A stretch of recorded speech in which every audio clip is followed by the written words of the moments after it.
안녕하세요. 배신의 장미입니다. 오늘의 사연 지금 시작합니다. 저는 시댁과 결혼을 하고 살고 있는 사람입니다. 물론 다 그럴 만한 사정이 있어서 그렇게 되었어요. 처음 인사 갔을 때 느낀 저희 시댁은 참 화목한 가정이었어요. 아버님을 중심으로 어머님, 그리고 시누이와 시동생까지 여느 흔한 집안의 흔한 풍경이라고 할까? 다소 가부장적인 아버님의 모습에선 저희 친정 아빠의 모습과 비슷한 부분도 보였고, 어머님의 모습에선 저희 친정 엄마의 모습도 보였습니다. 하지만 결혼과 동시에 금방 알아차릴 수 있었습니다. 절대 그분들과 저희 부모님은 비슷하지 않다는 것을요. 전혀 다른 분들이셨다는 것을요. 이 부분들에 대해선 뒤에서 이야기해 드리겠습니다. 남편과 결혼을 약속하고 상견례를 하고 별 무리 없이 결혼 준비를 하고 있던 어느 날이었습니다. 한 번은 주말에 시댁에서 함께 식사를 하자며 본가로 오라고 하시더라고요. 그래서 별 생각 없이 시댁으로 갔습니다. 그런데 시댁에 가니 시댁 식구들과 함께 웬 아주머니와 아이가 있었습니다. 제게 그분이 누구라고 인사를 시키진 않았지만 분명한 건 남편의 친가 쪽 어른도 외가 쪽 어른도 아닌 낯선이라는 것이었어요. 간단히 인사를 나누고 식사를 하려는데 그 아주머니께서 제게 그러시더군요. 아유, 아가씨는 좋겠다. 이 집 며느리가 되니 말이야. 아, 네, 감사합니다.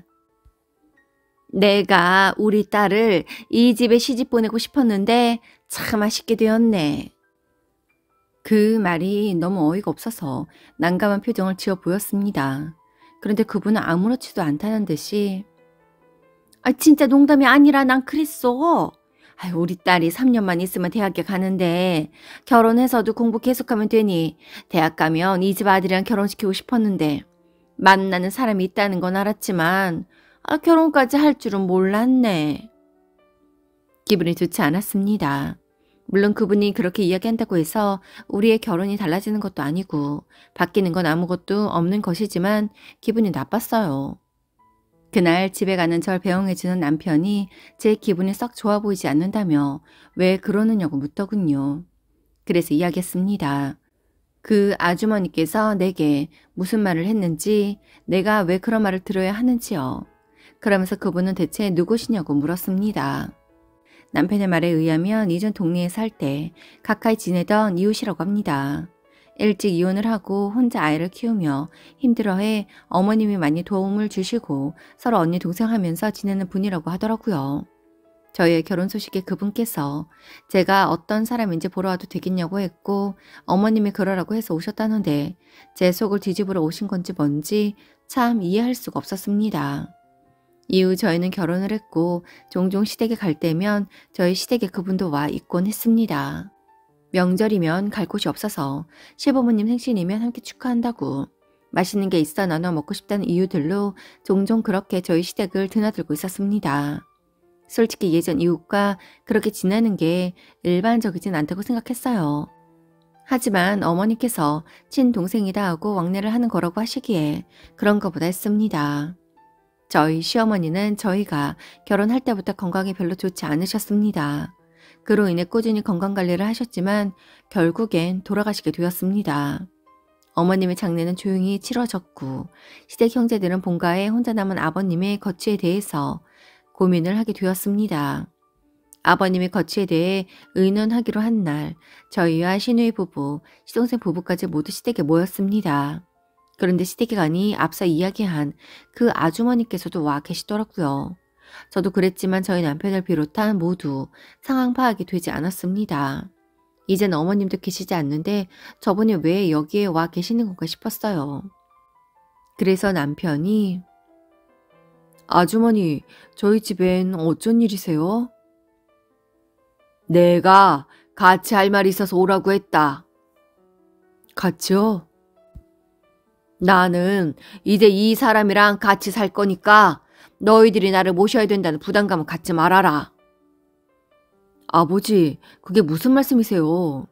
아주머니랑 같이 산다니요.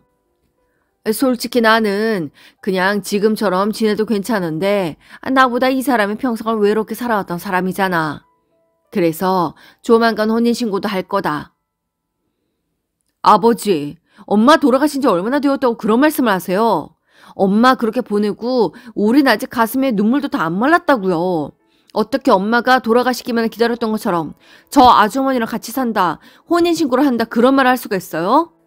두 분 지금까지 몰래 만나 오셨던 거예요? 처음부터 그러려는 건 아니었어. 어쩌다 보니 이렇게 된 거지. 그래도 너희 엄마가 이 사람한테 얼마나 도움을 받았는데. 엄마가 무슨 도움을 받아요? 이 사람이 반찬이만 오면 많이 해다 줘서 너희 엄마 아플 때도 밥은 잘 챙겨 먹을 수 있었어. 아버지 해다 준 거겠죠. 엄마겠어요? 지금 보니까 엄마 돌아가시기만을 기다렸다가 이 집에 들어와 안방마님 노릇하려고 한 거네요? 아니, 듣자 하니 말을 너무 심하게 하네. 내가 무슨 안방마님 노릇을 해. 언니 때문에 내가 드나들다 보니 너희 아버지가 안쓰럽더라. 따뜻하고 포근해야 할 집인데 맨날 아내가 아프다고 누워만 있고 나중에는 병원에 입원해 있어서 집이 텅 비었으니 얼마나 외롭고 적적했겠어. 너희들은 그런 아버지를 걱정이나 해봤어? 엄마가 아프신데 오늘 내일 하시는데 건강하게 혼자 계신 아버지를 걱정하는 게 맞는 겁니까? 그럴 시간에 엄마를 한 번이라도 더 찾아뵈어야 하는 게 맞지 않아요? 그렇게 저희 어머니랑 가깝게 지냈다면서 저희 엄마 병문안은 와 보신 적 있으세요? 안부 전화 해 보셨나요? 언제부터예요? 대체 언제부터 두 분이 이런 관계셨냐고요? 나도 처음부터 이렇게까지는 생각 안 했어. 그냥 우리 사이가 어떻든 티 내지 말고 지내다가 우리 딸이나 이 집에 시집 보내자 싶었어.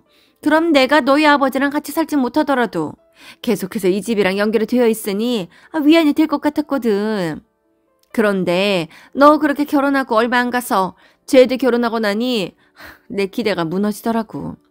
너희는 날 이해 못하겠지만 난 너희 가족을 정말 많이 의지하고 지냈어. 이제 나이도 들었는데 다시 왜 이렇게 지낼 수는 없지. 그때 마침 언니가 그렇게 된 거고. 이제라도 나도 이 생활에서 탈피하고자 해서 같이 살자고 했다. 너희 아버지는 내가 하자는 대로 한 거니까 그러니 너무 몰아붙이지 마. 참 뻔뻔하시네요. 그래서 그때 저한테 딸을 저희 남편한테 시집 보내고 싶다고 하신 거예요? 그러면 그때부터도 이미 아버님이랑 그렇고 그런 사이셨던 거예요? 그렇고 그런 사이라니? 어디서 그렇게 천박하게 표현을 해? 대기한 행동은 천박한 건 아니세요. 우리 어머니랑 언니 동생 하면서 지내었다면서 그래서 저희 시댁에 왕래하신 게 아니네요. 아버님 때문에 그런 거네요. 정말 그런 거예요, 아버님? 어머님 몰래 두 분이 그런 사이였어요. 그렇지 않고는 어머님 돌아가시자마자 두 분이 같이 사니만이 혼인신고를 하니만이 할 수가 없는 거잖아요. 제 이야기의 아버님은 이제야 그런 걸 따져서 뭐 하느냐고. 돌아가신 어머님에 대해서는 너무나 마음이 아프지만 산 사람은 살아야지 않겠느냐며 당신 나이가 아직 70도 안 되었는데 남은 여생을 어떻게 혼자 사느냐고 자식들 눈치 보며 얹혀 살고 싶지도 않다고 하시더군요. 남편과 시누인 시동생이 한바탕 난리를 쳤지만 아버님과 아주머니는 꿈쩍을 하지 않으시더군요. 너희들이 그래봐야 우리는 혼인신고를 한다고 하는데 솔직히 당사자들이 가서 한다고 하면 자식인들 어쩌겠습니까? 그래서 두 분이 혼인신고를 정하시겠다면 한 가지 조건이 있으니 그건 저희의 의견을 따라달라고 하였습니다. 두 분이서 두 눈을 반짝이며 대체 어떤 의견이라고 하시기에 혼인신고를 하시더라도 아버님 재산에 대해 아주머니께 그 어떤 권한이 없어야 한다고 했습니다. 그러자 살짝 고개를 끄덕이는 아버님과 달리 아주머니께서 펄쩍 뛰시더군요. 혼인신고를 하면 부부가 되는 것인데 아내가 남편의 재산에 대해 권리와 권한이 없는 게 말이 되느냐면서요. 그래서 그것도 오랜 기간 부부 생활을 지속한 관계에 해당되는 거 아니겠느냐고. 이제 막 부부의 길에 들어서면서 그것까지 바라는 거면 너무 속 보이는 짓 아니냐고 했습니다. 아버님과 20년 이상 같이 살며 혹여라도 아버님이 몸져 눕게 되는 상황에 직접 똥개정이까지 갈아내며 보살피신다면 그때 아주머니의 진심을 알아드리겠노라고 했어요. 그러자 아주 노발대발 난리더군요. 자식으로서 그런 걱정할 수도 있는 거 아닌가요? 무엇보다도 어머님이 살아계실 때부터 그런 부적절한 관계를 이어와 놓고 이젠 대놓고 혼인신고 재산까지 아주 웃기고 있습니다. 그래서 어디 한번 혼인신고 해보시라고 했습니다. 어떻게 되는지 어떤 일이 일어나는지 보라고요. 아직 일하는 아주머니 회사에 그간의 일들에 대해 다 알릴 것이고 하나 있는 딸의 직장도 모두 알릴 거라고 했습니다. 저도 저희 집은 남편과 시누이 시동생이 제대로 화가 나 불을 뿜으며 이야기하는데 아주머니가 그러기만 해보라고 그래다간 이판사판 다 고소해버린다는데 돌아가신 어머니의 자리에 불륜녀가 들어앉겠다는데 가만히 있을 자식이 어디 있을까요? 어디 끝까지 해보자고 했습니다. 그 다음 주 아버님은 제 남편을 비롯한 자식들을 불러다가 원하는 대로 해줄 테니 더 이상 당신의 남은 여생에 대해 왈가왈부 참견하지 말라고 하시더랍니다. 당신이 이른된 할아버지로 보일지 몰라도 마음은 이빨 청춘이고 사내라면서요. 아버님은 그 말에 할 말이 없더라고요. 아, 그냥 아버지와 인연은 여기까지구나 싶어서 부잣지간이고 뭐고 내려놓고 싶더랍니다. 그래서 준비하신 거 써달라고 했다고 해요.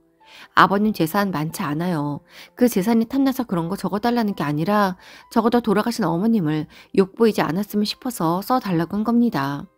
아버님은 준비라도 한 듯 줄줄줄 적어주시고는 인감 도장을 찍어주시며 더는 이야기하지 말라고 다 늙어 마누라 없이 혼자 밥 지어 먹으며 살 생각도 없고 자식들 눈칫밥 먹을 생각도 없다고.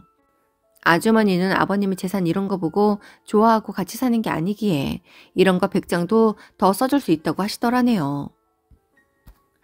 아버님의 당당하다 못해 뻔뻔한 모습의 남편이 돌아가신 어머님에게 미안하지도 않냐고 물으니 어머니 살아생전에도 아주머니와 마음을 나눈 건 좀 미안하긴 하지만 그것 또한 사람인지라 어쩔 수 없었다는데 사람이니 흔들리는 마음도 다 잡을 수 있는 거 아닌가요? 아무튼 그 일 이후 저희들은 모두 아버님과 연을 끊었습니다. 그렇게 해서라도 아주머니와 행복하게 사시겠다는데 자식이라고 한들 어쩌겠어요. 그로부터 6개월이 지난 얼마 전 아버님께서 남편에게 전화를 하셨습니다. 아주머니께서 아버님이 자식들에게 써준 내용을 알고는 한바탕 난리가 났다고 하더군요. 그 내용들을 무효화시키지 않으며 이혼을 한다고요. 그러면서 다시 만나서 없던 일로 하자고 하시는데 정말 웃기지도 않고 기도 안 막히더랍니다. 그래서 남편이 그랬다더군요. 그럴 일은 없을 거라고요. 얼마 되지 않는 재산이지만 아버님 돌아가시면 그 재산 형제들이 모두 모아서 돌아가신 어머님 이름으로 사회에 기부하자고 했다고 합니다. 그러자 아버님이 죽은 사람 이야기를 왜 자꾸 들먹이느냐고 산 사람이 살아야 하지 않겠느냐며 이러다가 당신이 이혼이라도 하게 된다면 저희 보고 당신을 모실 자신이 있느냐고 하더라네요. 그 말에 남편이 언감생심 그런 상황들을 자식들 누구에게도 바라지 말라고 아버님이 자식들을 불러 모아 각서를 써준 그날 아버님 스스로 자식들과의 천련을 끊었다는 거 모르겠느냐고. 그 날부터 지금까지 연락 한 통 없다가 이제 이렇게 연락 온 것도 어이가 없을 지경이라고. 이제 우린 남남이니 알아서 사시라고 했다고 합니다. 이후 아버님이 시누이와 시동생에게도 연락을 했지만 아무도 받지 않았다고 하더군요. 그렇게 남편 형제들은 아버님과의 연을 완전히 끊어버렸습니다.